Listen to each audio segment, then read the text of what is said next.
So hey guys, welcome back to another video of this channel.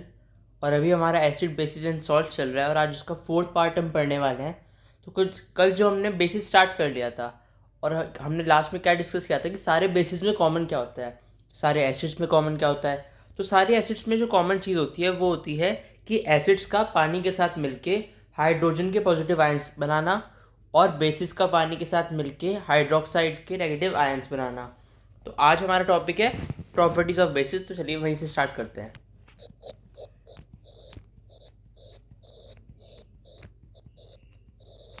Properties of basis, base की properties. अब base क्या है? हमारा substance जिसका एक बिटर टेस्ट होता है, जो रेड लिटमस पेपर को ब्लू में कन्वर्ट कर देता है, और उनका एक सोपी टच होता है। तो शुरू की तीन प्रॉपर्टी तो हमारी यही है। It has a bitter taste, second सोपी टच, और red litmus paper two blue paper two blue blue में कन्वर्ट हो जाता है उसका कलर।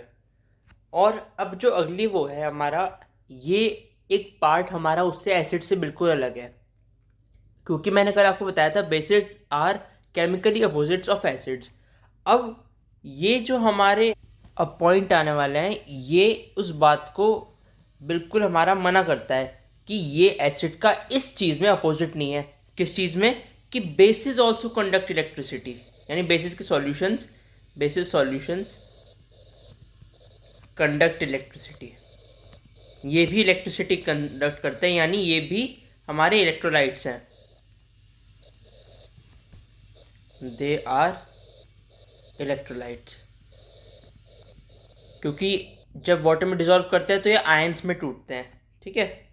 अगला हमारा पॉइंट आता है कि बेसिस भी रिएक्ट करते हैं जब मेटल के साथ, तो हाइड्रोजन गैस ही इवॉल्व होती है। Basis on reaction with metal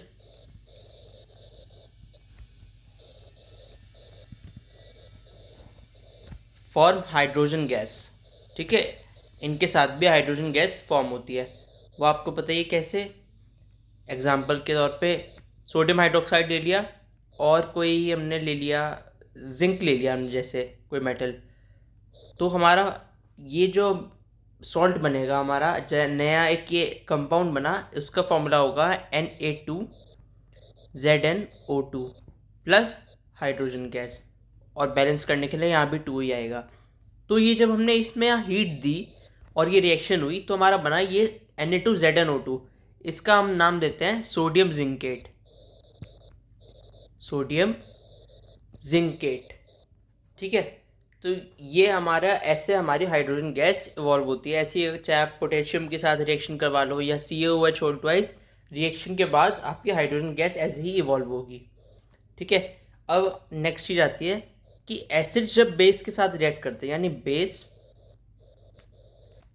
on reaction with acids, ये हमने एसिड्स वाले पोर्शन में ही पढ़ा था, बस तब वाइस वर्सा था। फॉर्म सॉल्ट प्लस वाटर, वही कि सॉल्ट और वाटर हमारे निकलते हैं जब बेसिस का एसिड के साथ रिएक्शन होता है। अब दो एक बिल्कुल हमारे कॉमन से ले लेते हैं। बेसिस हमने NaOH ले लिया और एसिड ले लेते हैं सल्फ्यूरिक एसिड। रिएक्शन करवाई इसकी, बना Na2SO4 और वाटर निकला। अब क्योंकि यहाँ पे 2 Na है तो यहाँ पे भी 2 Na होनी चाहिए। अब क्योंकि यहाँ पे 2 H और 2 हो गए तो इसे भी बैलेंस करना पड़ेगा, यहाँ ऑलरेडी 2। तो ये हमारा एग्जाम्पल था कि जब एसिड को बेस के साथ रिएक्शन करेंगे तो सॉल्ट और वाटर बनेगा। मैंने कहा था कि बेस जो एसिड का इफेक्ट है उसे न्यूट्रलाइज करता है। तो इसलिए यहाँ पे जो हमने रिएक्शन हुई है, it is an example of neutralization reaction.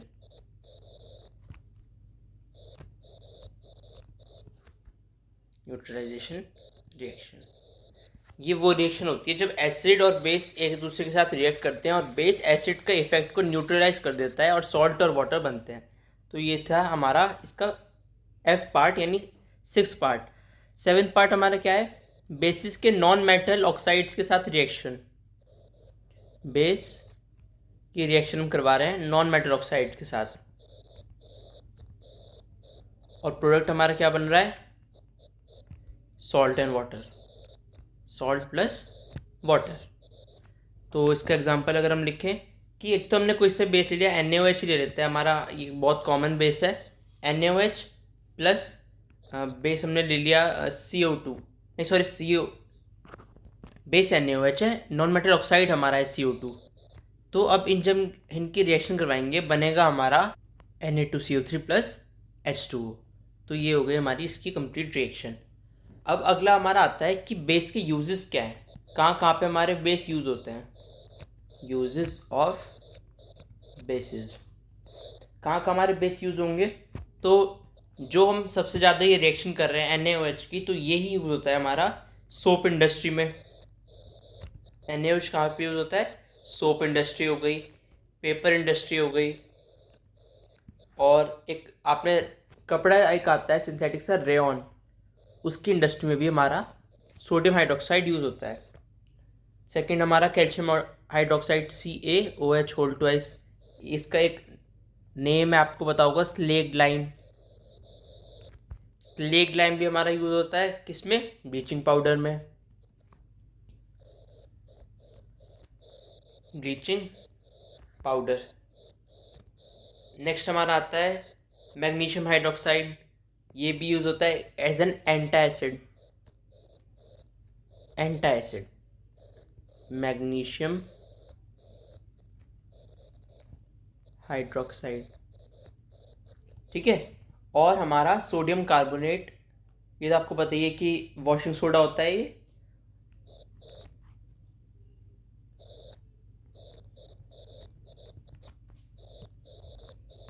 Washing soda. Fifth हमारा आता है एक सोडियम हाइड्रोजन कार्बोनेट NaSO3, और ये हमारा यूज होता है as baking soda. Baking soda हमारा खाने के सामान में भी डलता है, ये बेकिंग पाउडर से भी बनाता है, और ये एंटा एसिड की तरह भी यूज हो सकता है। और इसका एक मेन यूज है, it is also use in fire extinguishers, fire extinguishers. अब ये हमारा यूज ऑफ बेस खत्म हो गए। अब हमने पहले पढ़ा था strong acid weak acid, strong base weak base. अब बात आती है कितने स्ट्रॉन्ग हैं, तो वो उनकी स्ट्रेंथ तब पता चलेगी पीएच स्केल से। किससे, पीएच स्केल। सो क्या होता है हमारा पीएच स्केल, अब हमें ये डिस्कस करना है। पीएच पहले तो हम यही पढ़ लेते हैं पीएच क्या है। तो पीएच, तो 1909 में, ईयर 1909 में एक साइंटिस्ट थे सोरेनसन, उन्होंने एक स्केल डिस्कवर किया। ही डिस्कवर्ड अ स्केल जिस पे हम एसिड और बेस की स्ट्रेंथ मेजर कर सकें, फॉर मेजरिंग स्ट्रेंथ, ठीक है, कि हम स्ट्रेंथ मेजर कर सकें एसिड्स और बेसिस की। और कैसे मेजर करें, बाय द यूज ऑफ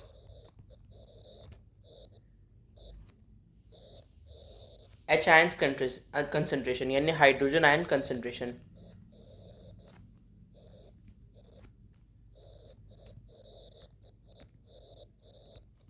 कि कितने किस्म में H आयन्स है, कितने नहीं है, उसके हिसाब से हम उनकी स्ट्रेंथ मेजर करेंगे कि एसिड कौन सा है हमारा, बेस कौन सा है, तो उसका क्या स्केल है, वो स्केल बनाया। अब अगर pH है किसी की ज़्यादा, तो उसका H आयन कंसंट्रेशन होगा कम, यानी pH of a solution is inversely proportional,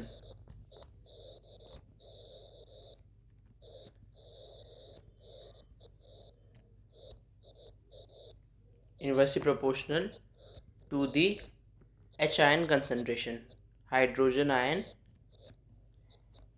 concentration, ठीक है। जितनी pH ज़्यादा उतनी हाइड्रोजन आयन की कंसंट्रेशन कम, जितनी pH कम उतनी हाइड्रोजन आयन की कंसंट्रेशन ज़्यादा। तो अब ज़्यादा हाइड्रोजन आयन किस में निकलते हैं हमारे, ऑफ कोर्स एसिड में निकलते हैं। तो यानी एसिड की pH वैल्यू इज लेस, और बेस की पीएच वैल्यू इज मोर। ठीक है, अब पीएच क्या है, जो हम बात कर रहे हैं पीएच। अब ये जो पीएच है ये वर्ड डिराइव हुआ है हमारे जर्मन वर्ड से। जो हमारा पी है derive from a German word, और उस वर्ड का मीनिंग होता है पोटेंस। पी फॉर पोटेंस, और पोटेंस का मतलब होता है हमारा पावर। कितनी पावर है, कितनी स्ट्रेंथ है, कितनी पोटेंस है, कितना पीएच है। और पी एच, एच क्या है हमारा, एच आयन कंसंट्रेशन। ठीक है, तो पीएच का मतलब हो गया power of H ion concentration, कितने एच आयन कंसंट्रेशन है इसमें। ठीक है, तो अब आपको पता चल गया कि पीएच स्केल अगर पूछा जाए क्या चीज़ है, तो पीएच स्केल ये जो स्ट्रेंथ ऑफ एन एसिड और बेस, ऑफ एन एसिड और base is measured on a scale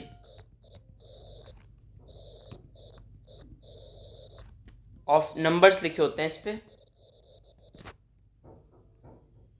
which is the pH scale. और इसमें किसका यूज होता है, हमारा हाइड्रोजन आयन कंसंट्रेशन का।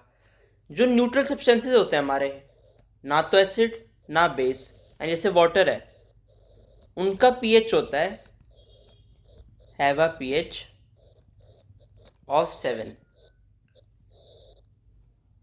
ठीक है, जो एसिड्स हैं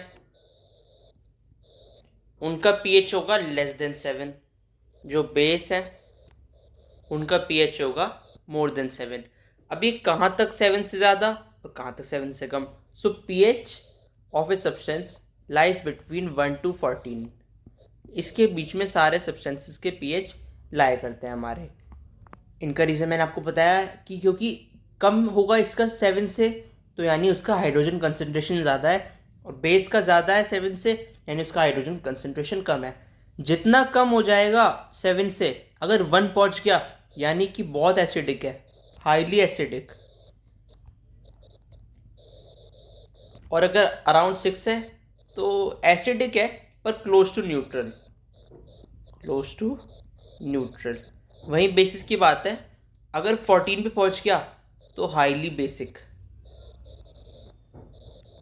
पर अगर अराउंड 8 है, 7 पॉइंट कुछ जा रहा है हमारा, तो यूजुअली हम कहेंगे उन्हें वीक बेस है वो। तो अगर 8 है हमारा वीक बेस। ठीक है, तो अब ये क्लियर होगा आपको, आपका पीएच स्केल ये सिर्फ एक नंबर होता है, इसकी कोई यूनिट्स नहीं होती है, only a number, no units. ठीक है, ये क्लियर होगा। तो अब कुछ हमारे सॉल्यूशंस की, कुछ कंपाउंड्स, कॉमन सब्सटेंसेस की हम पीएच डिस्कस कर लेते हैं। PH values of common substances, जैसे हमारा जो ह्यूमन सलाइवा होता है, खाना खाने से पहले इट्स ऑलमोस्ट न्यूट्रल 7.4। हमारा सलाइवा खाने के बाद, after meal our saliva is close to 6, to be precise 5.8। हमारा जो हाइड्रोक्लोरिक एसिड है कंसनट्रेटेड, वो है 0।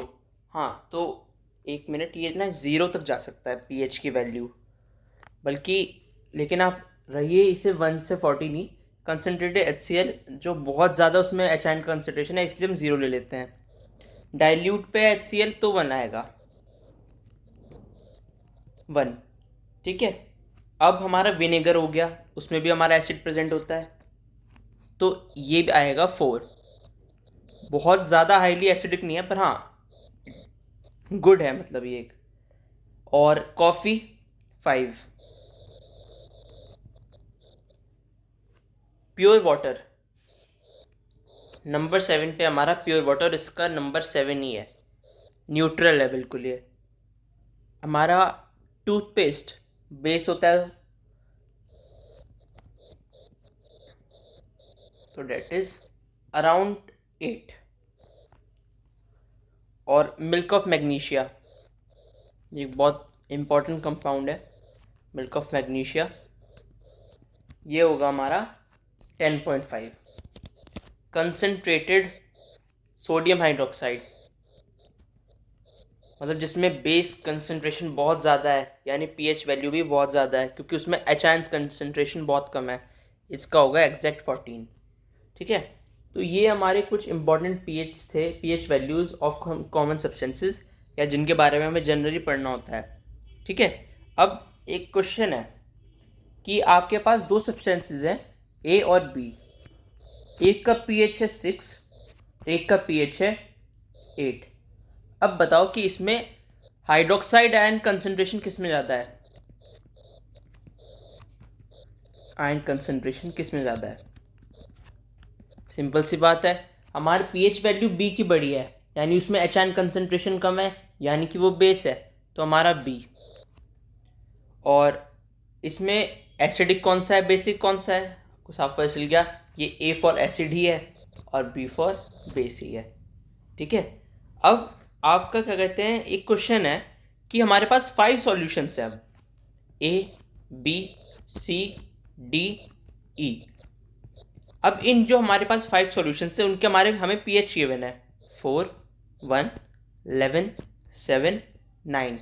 अब इसमें हमें बताना है कि बिल्कुल न्यूट्रल कौन सा सब्सटेंस है। तो न्यूट्रल होता है जिसकी पीएच होती है 7, तो ये हो गया हमारा डी। सेकंड हमसे पूछा गया है स्ट्रांगली बेसिक कौन है। स्ट्रांगली बेसिक हमारा यहाँ पे, क्योंकि सबसे ज़्यादा इसका पीएच वैल्यू सी की है, तो स्ट्रांगली बेसिक हमारा सी हो गया। थर्ड हमसे पूछा गया है स्ट्रांगली एसिडिक कौन सा है। इजीली हमें पता चल रहा है जिसकी पीएच सबसे कम है बी, यानी कि 1 है इसकी पीएच। डी वीकली एसिडिक कौन सा है, एसिड है पर बहुत स्ट्रांग नहीं, weakly acidic, that is a, 4 है उसकी। और लास्ट हमारा कौन सा बचा है, अब तो वैसे ही एक ही बचा है, तो वीकली बेसिक, इट्स अवर ई। ठीक है, क्योंकि उसकी 9 है पीएच, जो कि हाईली एक बेसिक नहीं होता। सो ये थे हमारे पीएच का पूरा टॉपिक, अब आपको समझ में आ गया होगा। सो फिलहाल आज के लिए बस इस वीडियो में इतना ही। मेक श्योर कि आप अच्छे से इन पीएच को एक बार पढ़ लें। So thanks for watching this video. If possible please subscribe the channel and stay tune for later updates. Thank you.